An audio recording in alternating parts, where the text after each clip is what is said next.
Bonjour, Flash News.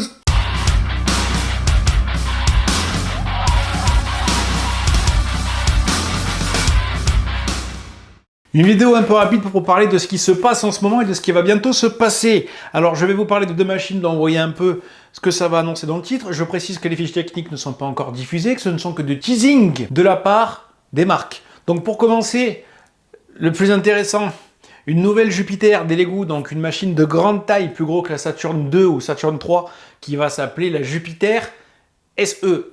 SE, ça ne veut pas dire que c'est mieux, c'est un peu comme les Mega S ou les Mini 8KS de chez Frozen, ça veut dire que c'est moins bien et normalement moins cher. Donc, pour l'instant, ce qu'on sait, c'est que ça sera exactement le même écran que celui de la Jupiter. Donc, autant dire un écran de résolution XY de 51 microns, donc c'est le moins bien. C'est le moins bien, en tout cas c'est le moins précis. On enlève la porte métallique avec ce qui semble être un capot pourri, et ils mettent une pompe. Donc en fait ils font, d'après moi, hein, ce n'est que pure spéculation, ils font exactement ce que fait Anycubic avec la M3 Max, c'est-à-dire un capot pourri, une pompe, sauf qu'ils gardent l'écran. Donc ils sont aujourd'hui, vont être définitivement moins bien à tous les niveaux que les Anycubic M3 Max, volume d'impression, qualité d'impression. Donc maintenant, la seule chose qu'on peut espérer, c'est qu'ils sont moins chers. Donc on n'a pas encore la définition du prix. Si ça tourne autour de 600, maximum 700 euros, ça pourrait être intéressant. Maintenant, est-ce qu'il va y avoir un ACF? Ils n'en parlent pas, ils ne parlent pas de la vitesse. C'est con parce que ça leur coûterait normalement pas trop cher de proposer une vitesse supérieure ou un Wi-Fi. Voilà, bon, pas de Jupiter 2, pas de Jupiter 3, pas de Jupiter Ultra pour le moment, mais on n'est pas à l'abri que ça arrive. Deuxième annonce, c'est là aussi intéressante que le chelou. Anycubic vient de teaser une imprimante résine 14K.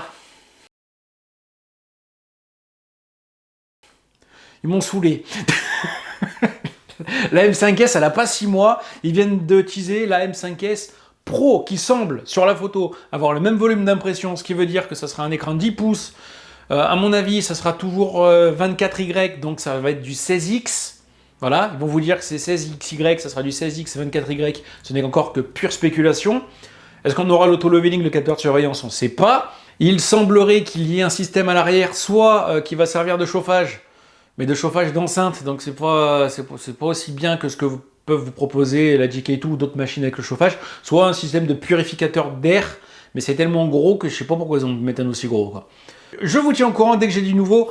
Si vous voulez suivre cette actualité en temps réel, il y a des sujets en cours sur le forum lesimprimantes3d.fr, le lien est en description. N'hésitez pas à venir voir, à passer, à discuter et à spéculer avec nous.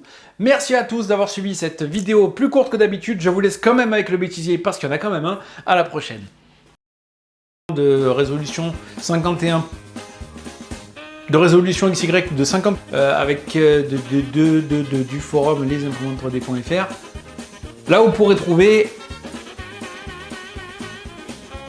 Ah, c'est sûr que Molière, c'était pas mon père.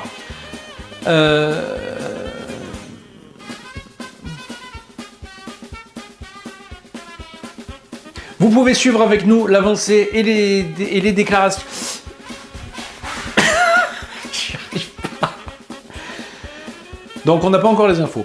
Voilà, comme on dit, restez connectés, je vous tiens au courant sur... Donc, comme on dit pour ce genre de... Comme je vais dire... Putain. Donc, pour ce type de... Donc, pour ce type... Eh ben, putain, ça va... Pour ce type de format, je vais juste vous dire de rester connecté. On se tient au courant dès que... Je vous tiens au courant dès que j'ai du nouveau. Si vous voulez suivre l'actualité en temps réel...